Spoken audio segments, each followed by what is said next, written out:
Hello बच्चों, कैसे हो सभी लोग। आशा करता हूँ अच्छे होंगे। आज हम बात करेंगे कक्षा 9th क्लास की। ठीक है, विषय हमारा होने वाला है विज्ञान और उप विषय पढ़ेंगे भौतिक विज्ञान। ठीक है, और पाठ का नाम है बल तथा गति के नियम। यहाँ पर नियम लिखने ध्यान नहीं रहा तो नियम है। ठीक है, यहाँ पर तो सबसे पहले मैं आपको बता दूं, हमारे इस यूट्यूब चैनल पर हर एक दिन भौतिक विज्ञान के लेक्चर वीडियो मिलते रहेंगे। तो इसीलिए आप हमारे चैनल को जल्दी से सब्सक्राइब कर लो। ठीक है, तो अब हम आगे बढ़ते हैं। सबसे पहले बढ़ेंगे टॉपिक की ओर कि इस वीडियो में कौन कौन से टॉपिक पढ़ने वाले हैं। तो आइए जान लेते हैं उन टॉपिक के बारे में। तो नंबर 1 पर टॉपिक है हमारा बल किसे कहते हैं। ठीक है बेटा, बल किसे कहते हैं, आइए बल के बारे में जानेंगे, बल किसे कहते हैं। और नंबर 2 पर डालेंगे बल के प्रकार, मतलब बल के प्रकार। और नंबर 3 पर जानेंगे जड़त्व किसे कहते हैं। ठीक है, ये बहुत इंपॉर्टेंट है, इसीलिए इसे मिस नहीं करना। ठीक है, वेरी इंपॉर्टेंट। और हम चौथे नंबर पर जानेंगे न्यूटन के गति के नियम। ठीक है बेटा, न्यूटन के गति के नियम। और 5वें नंबर पर जानेंगे संवेग किसे कहते हैं। बेटा, संवेग किसे कहते हैं। और लास्ट टॉपिक है हमारा आवेग किसे कहते हैं। तो इस वीडियो में हम इन्हीं टॉपिक को पढ़ने वाले हैं और दूसरे टॉपिक को नहीं पढ़ेंगे। ठीक है ना। आइए तो सबसे पहले हम जानते हैं बल किसे कहते हैं, या बल की परिभाषा को भी जान लेते हैं। तो आइए देखते हैं। तो सबसे पहले हमारा है बल। ठीक है बेटा, इसको मैं थोड़ा छोटा कर देता हूँ इसीलिए आपको अच्छी तरीक़ा से दिखाई दे। ठीक है, आइए अब बल को जानते हैं। ठीक है, ये है बल। आइए तो बल कहते किसे हैं ये जानते हैं सबसे पहले। इस पर और ये लिखा क्या है, इस टॉपिक के बारे में पहले पढ़ लेते हैं। यदि किसी भी कार्य को करने में मदद करता है। ठीक है बेटा, ध्यान से पढ़ना है, ध्यान से समझना है। और जो मैं आपको पढ़ाऊंगा वो आप कॉपी पेन लेकर बैठे। ठीक है, और जो नोट करते हैं, जो मैं आपको पढ़ाऊंगा वो सब नोट करते जाएं और बाद में आपको रिवीजन करने में वो काम आएगा। ठीक है, यदि यह किसी कार्य को भी करने में मदद करता है। ठीक है, किसी भी कार्य को करने के लिए या तो हमें वस्तु खींचनी पड़ती है या फिर धकेलनी पड़ती है। ठीक है बेटा, या तो हमें वस्तु खींचनी पड़ती है वह, या फिर धकेलनी पड़ती है। अगर हम किसी भी कार्य को करें तो वह हमें क्या करना, या तो हमें वस्तु खींचनी पड़ेगी या फिर उसे धकेलनी पड़ेगी।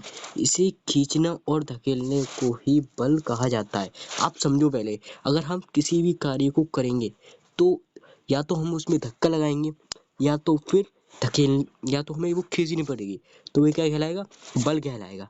ठीक है, ये आपको बहुत अच्छी तरीके से समझ में आएगा, मैं आशा करता हूँ। अब आइए इसके हम कुछ उदाहरण जान लेते हैं, मतलब एग्जाम्पल जान लेते हैं। ठीक है, तो सबसे पहले हमारा एग्जाम्पल है, तो अब हम यहाँ पर उदाहरण के बारे में बात करेंगे। ठीक है ना, उदाहरण सबसे पहले उदाहरण दे रखा है हमारा नंबर 1 पर। ठीक है ना, दरवाजे को खोलने के लिए। ठीक है, दरवाजों को खोलने के लिए या तो दरवाज़ा खींचा जाता है या धकेला जाता है। देखो बेटा, दरवाज़ा एक कार्य है। ठीक है, खोलने के लिए, दरवाज़ा खोलने के लिए एक कार्य है। या तो हमें दरवाज़ों को खींचना पड़ता है या फिर धकेला जाता है। या तो हमें धकेलना पड़ता है या तो उसे खींचना पड़ता है, तभी हमारा दरवाज़ा खुलता है। तो हम दरवाजे में क्या लगाते हैं बेटा, हम लगाते हैं उसमें बल, तभी खुलता है, तभी बंद होता है। ठीक है, दूसरा एग्जाम्पल हमारा दे रखा है यहाँ पर, इसे मैं थोड़ा ऊपर कर देता हूँ इसीलिए आपको नीचे वो अच्छी तरीके से दिखाई दे जाए।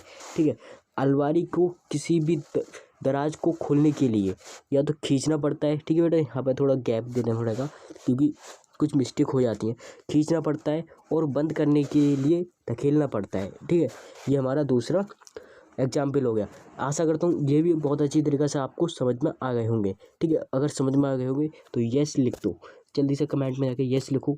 ठीक है, आगे बढ़ते हैं। अब तो आगे दे रखा है हमारा बल के प्रभाव। आइए बल के प्रभाव के बारे में भी जानेंगे हम, बल के प्रभाव क्या हैं। ठीक है, तो सबसे पहले हमें जानेंगे बल किसी स्थिर वस्तु को गतिशील बनाता है। देखो बेटा, अगर कोई वस्तु स्थिर है, मतलब कोई वस्तु रखी है, तो वह गतिशील भी कर सकता है बल उसे। कैसे कर सकता है, एग्जाम्पल जान लेते हैं। ठीक है, उदाहरण भी हमारा दे रखा है।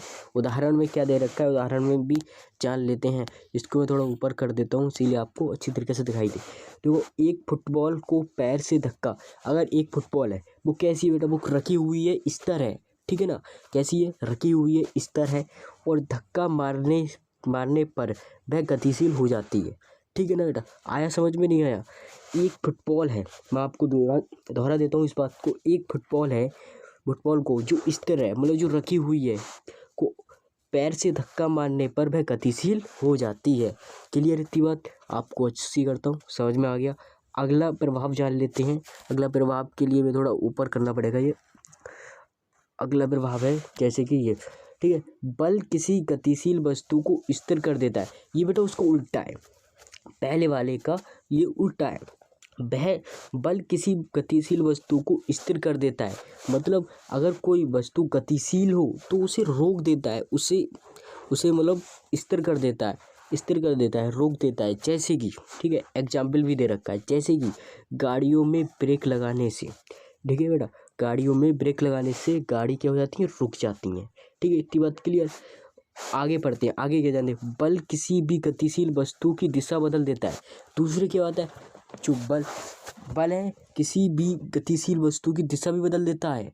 ये ध्यान रखना, ये प्रभाव है, ये आपको ध्यान रखना है। और जैसे कि एग्जाम्पल, साइकिल के हैंडल, सॉरी यहाँ पे हैंडल होगा, हैंडल पर बल लगाने से उसकी दिशा बदल जाती है। जैसे कि आप गाड़ी चला रहे हो, बाइक है, बाइक को आप मोड़ देते हो, किसी बल से ही तो मोड़ देते हो, तो उसकी क्या बोली जाती है, दिशा बदल जाती है। इसी प्रकार, ठीक है बेटा, इसको ऊपर करते हैं, इसी प्रकार कार का स्टीयरिंग घुमाने से दिशा बदल जाती है। ठीक है ना बेटा, आया समझ में इतनी बात? क्लियर? ठीक है, आगे बढ़ें। ओके, आगे क्या है, आगे है हमारा, आगे है बल की किसी गतिशील वस्तु के वेग में परिवर्तन कर देता है। बल है किसी गतिशील वस्तु का वेग परिवर्तन कर देता है। ठीक है ना, जैसे एग्जाम्पल है, त्वरित नहीं है बेटा, यहाँ गति है। ठीक है, कुछ गलतियाँ हो जाती, ये है गति करने से किसी वाहन के वेग को बढ़ाया जा सकता है। किसी वाहन मतलब कुछ सवारी, जैसे कि मोटरसाइकिल, बस, गाड़ी, किसी के वेग को बढ़ाया जा सकता है और ब्रेक लगाने से इसके वेग को कम किया जा सकता है। ठीक है ना, आगे हम चलते हैं, आगे देखते हैं। और एक और इम्पोर्टेंट है, इसको, ये क्या हो गया, रुको, आगे देखते हैं। ठीक है, आगे है हमारा, बल किसी वस्तु की आकृति और आकार में परिवर्तन कर देता है। बल क्या होता है, बल आकृति और आकार में परिवर्तन भी कर देता है। जैसे कि हथौड़ा मारने से किसी पत्थर के कई टुकड़े हो जाते हैं। आया समझ बेटा, इतनी बात क्लियर? ठीक है, आगे बढ़े। अगर समझ में आया तो यस लिख दो। ठीक है, कमेंट में यस लिखो, भर दो कमेंट करके। ठीक है, आगे चलते हैं, आगे जानते हैं हम बल के प्रकार। ठीक है, ये भी टॉपिक बहुत है, बल के प्रकार जान लेते हैं। अब बल कितने प्रकार का होता है ये जानेंगे। बल बेटा, बल के दो प्रकार होते हैं। कितने प्रकार होते हैं बेटा? बल के दो प्रकार होते हैं। कौन कौन से होते हैं ये भी जान लेते हैं, असंतुलित बल और संतुलित बल।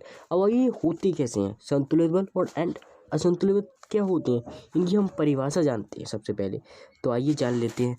ठीक है, तो सबसे पहले हमारा संतुलित बल की परिभाषा। ठीक है, देखो मैं आपको बताऊं अपनी सीधी भाषा में। ठीक है, एक अच्छे एग्जाम्पल के साथ, अगर चार लोग एक साइड हैं, ठीक है, और चार लोग एक साइड है, ये दोनों, इनमें ये रस्सी है बीच में, ठीक है, ये खींच रहे हैं एक दूसरे को, अगर परिणाम शून्य प्राप्त हो रहा है तो उसे हम संतुलित बल कहेंगे। अगर चार में से दूसरी साइड के लोग ज़्यादा मतलब खींच के ले गए रस्सी को, तो क्या होगा, तो वह असंतुलित बल कहलाएगा। ठीक है, इतनी बात क्लियर हो चुकी है। ठीक है, इसको हम परिभाषा में पढ़ लेते हैं, इसकी क्या लिखा है, देखो, बल संतुलित कहे जाते हैं जब वे एक दूसरे को निष्प्रभावी करते हैं और उनका परिणामी नेट बल शून्य होता है। ठीक है ना बेटा। अब उदाहरण में आपको दे रखा है, देखो उदाहरण में भी यही दे रखा है। देखो सबसे पहले उदाहरण में, रस्सी काशी के खेल में, एक रस्सी काशी खेल होता है। ठीक है, खेल में जब दोनों टीम रैसकों को बराबर बल से खींचती हैं तो परिणामी बल शून्य होगा और दोनों टीम अपने स्थान पर स्थिर बने रहते हैं। इसे क्या कहते हैं? इसे दशाओं में दोनों टीमों द्वारा रस्से पर लगाया गया बल संतुलित बल कहलाता है। ठीक है ना बेटा, इतनी बात क्लियर इतनी बात? चलो ओके, अगर क्लियर तो कमेंट में जाके यस लिख दो। ठीक है ना, आइए चलते हैं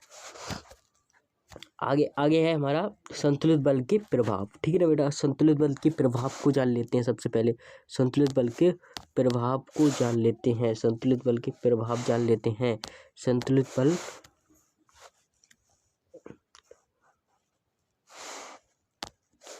तो संतुलित बल के प्रभाव कैसे कैसे दे रखे हैं आइए जानते हैं। सबसे पहले इसको हटा देते हैं। तो ये है, देखो यहाँ पर अब संतुलित बल। ठीक है बेटा, संतुलित बल किसी भी वस्तु की अवस्था में परिवर्तन नहीं लाता है। पहली बात, संतुलित बल किसी भी वस्तु की अवस्था में परिवर्तन नहीं लाता, क्योंकि यह बल समान परिमाण का होता है परंतु विपरीत दिशाओं में होता है। संतुलित बल किसी भी वस्तु की आकृति और आकार में परिवर्तन कर देता है। ठीक है, ये हमारे क्या हो गए? संतुलित बल के प्रभाव हो गए। अब आइए हम पढ़ेंगे असंतुलित बल के बारे में। ठीक है ना, असंतुलित बल के बारे में पढ़ेंगे। चलो जान लेते हैं उनके बारे में। ठीक है, असंतुलित बल के बारे में जान लेते हैं। अब आइए से जान लेते हैं। जब किसी वस्तु पर लगे अनेक बलों का परिणामी बल शून्य नहीं होता है। जैसे कि अगर एक रस्सी को 4 लोग इधर से खींच रहे हैं, 4 लोग इधर से खींच रहे हैं, ठीक है, उनका परिणाम शून्य नहीं, एक तरफ जा रहा है, एक तरफ 4 लोग ज़्यादा खींच रहे हैं, ठीक है, तो परिणाम शून्य प्राप्त नहीं रहा, तो उससे बल को असंतुलित बल कहा जाता है। ठीक है ना, इतनी बात क्लियर? ओके, अगर क्लियर है तो यस लिख दो कमेंट में जाके। ठीक है, अब आइए असंतुलित बल के प्रभाव जान लेते हैं। क्या बेटा? असंतुलित बल